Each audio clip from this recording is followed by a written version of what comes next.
एक छोटे से शांत गांव में एक गरीब लकड़ी कतने वाला अपने परिवार के साथ रहता था। उसका घर छोटा था, जिंदगी सादी थी, लेकिन उसका दिल बहुत बड़ा था।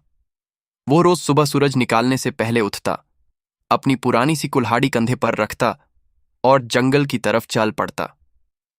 उसकी मेहनत ही उसके परिवार की रोटी थी। उसकी पत्नी उससे हौसला देती और उसके दो छोटे बच्चे हर शाम उसका इंतजार करते।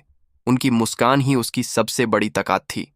एक दिन जंगल में पेड़ काटते वक्त अचानक उसकी कुल्हाड़ी हाथ से फिसल गई और सीधा पास की गहरी नदी में जा गिरी।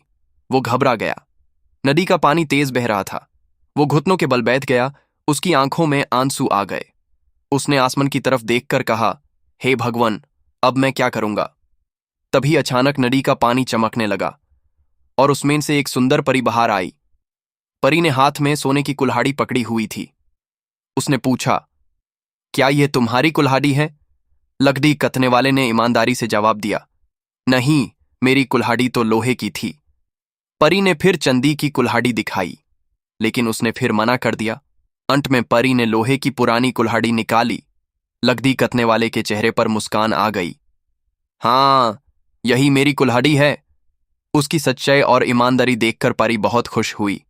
उसने उसे सिर्फ उसकी कुल्हाड़ी ही नहीं, बल्कि सोने और चांदी की कुल्हाड़ी भी इनाम में दे दी। लकड़ी कतने वाला खुशी खुशी घर लौट आया। उस दिन उसने सिर्फ धन नहीं, बल्कि सच्चाई की जीत हासिल की थी। इस कहानी से हमें यह सीख मिलती है कि ईमानदारी और मेहनत कभी बेकार नहीं जाती। सच्चाई का रास्ता मुश्किल हो सकता है, लेकिन उसका फल हमेशा मीठा होता है।